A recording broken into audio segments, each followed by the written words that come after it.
जय हिंद प्यारे साथियों। आप सभी का स्वागत है पारस फ्री एजुकेशन में। आज इस क्लास में हम पर्यावरण के टॉप 20 प्रश्नों को पढ़ने वाले हैं, जहां से आपको एग्जाम में प्रश्न देखने को अवश्य मिलेंगे। यह सारे प्रश्न आपके सिलेबस के अनुसार होने वाले हैं, इसलिए आप सभी से रिक्वेस्ट है कि आप लोग वीडियो कंप्लीट देखें और आप लोग इन 20 में से कितने प्रश्नों के सही जवाब देते हैं वो हमें कमेंट करके अवश्य बताएं। तो चलिए भाई, हम शुरू करते हैं प्रश्न क्रमांक 1 से। कहा गया है रेशम कीट पालन कहलाता है सेरीकल्चर, पिसीकल्चर, एपीकल्चर या फिर हॉर्टिकल्चर। तो ध्यान रखना, रेशम कीट पालन कहलाता है सेरीकल्चर। यहाँ पर राइट आंसर हमारा ऑप्शन ए के साथ जाएगा। इसके साथ साथ ध्यान रखना, मत्स्य पालन कहलाता है पिसीकल्चर और मधुमक्खियों का पालन कहलाता है एपीकल्चर और बागवानी कहलाता है हॉर्टिकल्चर। ठीक है, इस सारे पॉइंट आप लोग ध्यान रखना। इसके बाद आते हैं प्रश्न क्रमांक 2 पर। स्टोमेटा, जिसे हिंदी में रंध्र कहा जाता है, पत्तियों की सतह पर बने लघु छिद्र होते हैं जिसके माध्यम से पौधे ग्रहण करते हैं नाइट्रोजन, जल, कार्बन डाइऑक्साइड या फिर खनिज।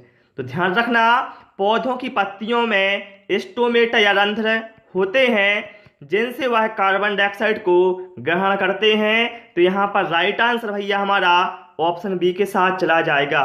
और आप सभी से मेरी रिक्वेस्ट है, क्लास पसंद आए तो वीडियो को लाइक और शेयर अवश्य कर दें। चलिए, प्रश्न क्रमांक 3 में क्या कहा गया है। एक प्राकृतिक घटना जिसमें आसमान से एक गहरा कीपदार बादल जमीन पर पहुंच जाता है क्या कहलाता है। बवंडर, चक्रवात, सुनामी या फिर भूकंप। तो साथियों, उसे कहा जाता है बवंडर।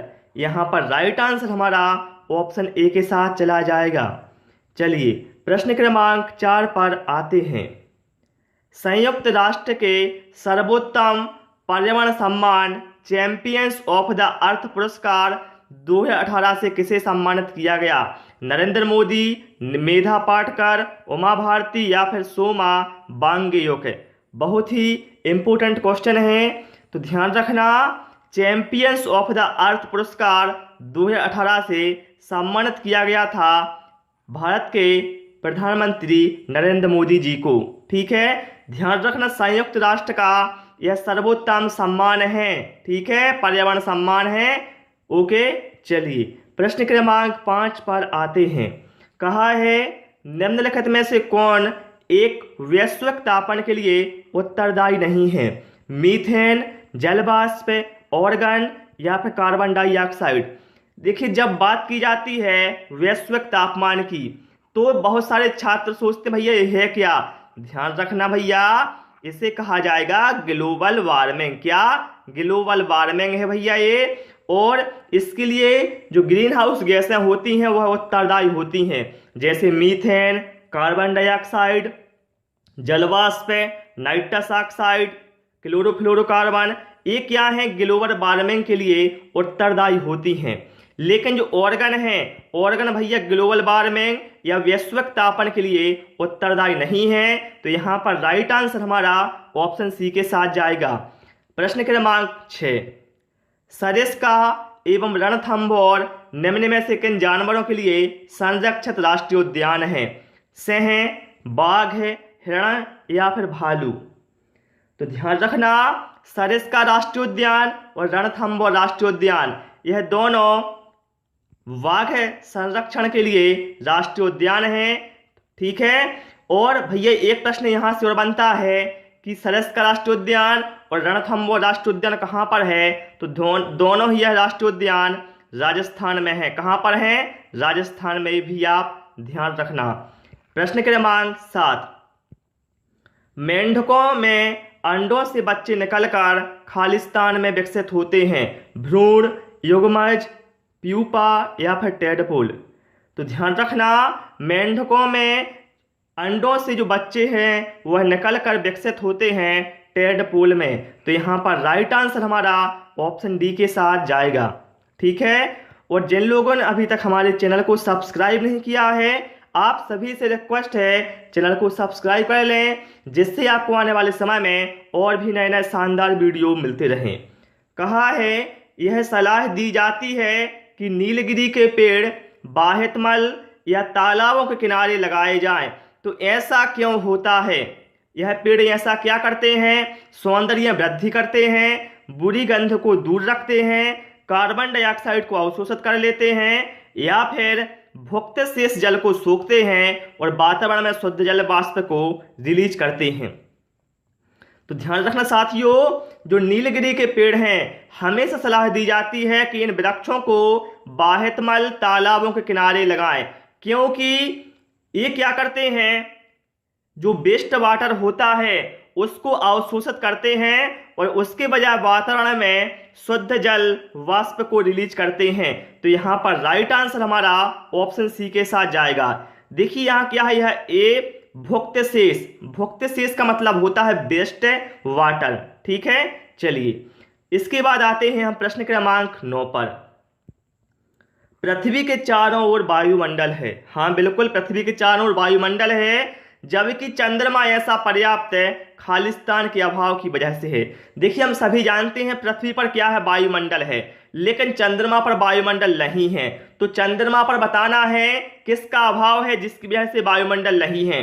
चुंबकीय बल, घर्षण बल, गुरुत्वीय बल या फिर स्थिर वैद्युत बल।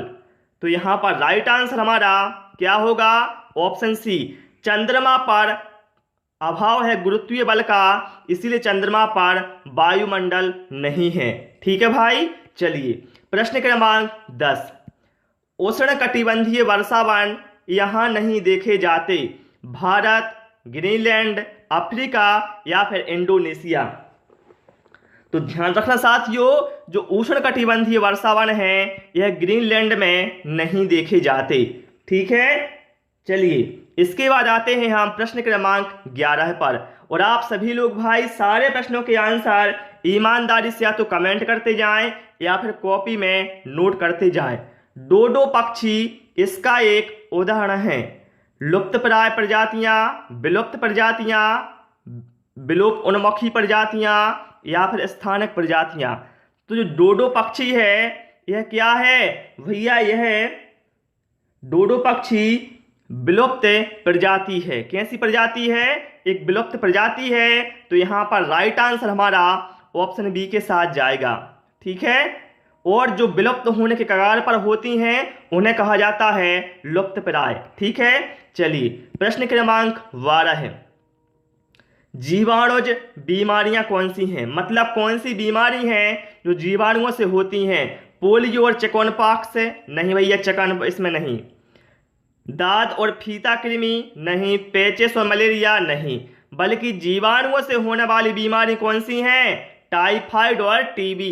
ये दोनों क्या हैं, बैक्टीरिया फिर जीवाणुओं की वजह से होती हैं। यहाँ पर राइट आंसर हमारा ऑप्शन बी के साथ चला जाएगा।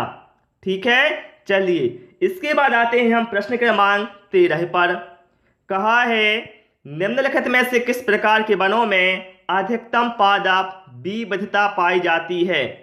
उष्णकटिबंधीय आर्द्र पतझड़ वन, उपोष्णकटिबंधीय पर्वतीय वन, शीतोष्ण आर्द्र वन या फिर उष्णकटिबंधीय सदाबहार वन। तो ध्यान रखना साथियों, जो उष्णकटिबंधीय सदाबहार वन है यहाँ पर क्या है, जो वृक्षों की यहाँ पर क्या है बहुत सारी या सर्वाधिक प्रजातियां पाई जाती हैं। तो हम कह सकते हैं उष्णकटिबंधीय सदाबहार वनों में अधिकतम पादप विविधता पाई जाती है। ओके, चलिए प्रश्न क्रमांक 14। भारत के अधिकांश वन्यजीव संरक्षित क्षेत्र घिरे हुए हैं। घने जंगलों से, नदियों और झीलों से, मानवीय शक्तियों से या फिर पर्वतों और पहाड़ियों से। तो भारत के जो अधिकांश वन्यजीव संरक्षित क्षेत्र हैं यह घने जंगलों से घिरे हुए हैं। यहाँ पर राइट आंसर हमारा ऑप्शन ए के साथ चला जाएगा। ठीक है, चलिए प्रश्न क्रमांक 15 पर आते हैं। और आप सभी से मैं फिर से रिक्वेस्ट करना चाहता हूँ, वीडियो लाइक नहीं किया है तो लाइक और शेयर तो भाई बनता है। चलिए, कहा है भारी वर्षा व पवन के कारण उपजाऊ मृदा की हानि क्या कहलाती है। वन उन्मूलन, वन रोपण, मृदा अपरदन या फिर अपक्षयण। तो यहाँ पर करेक्ट आंसर हमारा क्या होगा भैया? यहाँ पर हमारा करेक्ट आंसर होगा वह कहलाता है मृदा अपरदन। ठीक है, चलिए प्रश्न क्रमांक 16, निम्नलिखित में से कहाँ सदाबहार वन पाए जाते हैं? तो देखिए सदाबहार वन पूर्वोत्तर भारत, पश्चिमी घाट और अंडमान निकोबार वहाँ पर द्वीप में पाए जाते हैं। तो यहाँ पर देखिए करेक्ट आंसर हमारा क्या होगा? पश्चिमी घाट होगा। क्या होगा? देखिए बता चुका हूँ सदाबहार वन कहाँ कहाँ पाए जाते हैं? पश्चिमी घाट, पूर्वोत्तर भारत में पाए जाते हैं। ठीक है, और अंडमान निकोबार वहाँ भी पाए जाते हैं। ठीक है, तो यहाँ पर करेक्ट आंसर हमारा ऑप्शन सी के साथ जाएगा, पश्चिमी घाट। ठीक, चलिए प्रश्न क्रमांक 17, किट रोग एक फफूंदीय बीमारी है जो इससे प्रभावित करती है। भैया बहुत ही फेमस रोग है, ये बहुत बार बार पूछा जाता है। तो किट रोग एक फफूंदीय बीमारी होती है जो प्रभावित कौन सी फसल को करती है? गेहूं को। तो यहाँ पर करेक्ट आंसर हमारा ऑप्शन ए के साथ जाएगा। ठीक है, चलिए प्रश्न क्रमांक 18, लाइकेन इसका उदाहरण है? परजीवी संबंध का, सहजीवी संबंध का, परपोषी संबंध का या फिर मृतोपजीवी संबंध का। तो भैया लाइकेन, देखिए यहां से 3 क्वेश्चन बनेंगे। सबसे पहला तो ये है लाइकेन किसका उदाहरण है? तो भैया लाइकेन एक सहजीवी संबंध का उदाहरण है। ये हो गया पहला क्वेश्चन। दूसरा क्वेश्चन है लाइकेन किसके सूचक होते हैं? तो भैया लाइकेन वायु प्रदूषण के सूचक होते हैं। फिर तीसरा है लाइकेन किनके बीच सहजीविता का संबंध दर्शाता है? तो शैवाल और कवक के बीच। ठीक है, इस सारे पॉइंट आपको जो बताए हैं ध्यान रखना। प्रश्न क्रमांक 19, जल को प्रदूषित करने वाले मल पदार्थ खाद्य अपशिष्ट जैसे संदूषक क्या कहलाते हैं? ध्यान रखना, मल पदार्थ और खाद्य अपशिष्ट पदार्थों की यहां पर बात हुई है। जैविक प्रदूषण, रासायनिक संदूषण, निलंबित कणकीय पदार्थ या फिर सिल्ट। तो साथियों इन्हें कहा जाएगा जैविक संदूषण। यहां पर राइट आंसर हमारा ऑप्शन ए के साथ चला जाएगा। ठीक है, चलिए प्रश्न क्रमांक 20, क्या कहा गया है? और भैया इस क्वेश्चन के बाद सभी लोग हमें कमेंट करके बताना कि क्लास कैसी लगी और आपने 20 में से कितना स्कोर किया है। ठीक है, तो प्रश्न क्रमांक 20 में क्या कहा गया है? सोलर कुकर में निम्न में से कौन से प्रकार का दर्पण का उपयोग किया जाता है? इनमें से कोई नहीं, समतल दर्पण, उत्तल दर्पण या फिर अवतल दर्पण। तो साथियों इसका आंसर आपको हमें कमेंट बॉक्स में देना है कि सोलर कुकर में कौन से दर्पण का उपयोग किया जाता है। तो प्यारे साथियों इस क्लास में इतना ही। आपको क्लास कैसी लगी? क्लास पसंद आई तो सभी से रिक्वेस्ट है वीडियो को लाइक करें, दोस्तों के साथ शेयर करें और नए नए वीडियो पाने के लिए चैनल को सब्सक्राइब करें। Thanks for watching this video.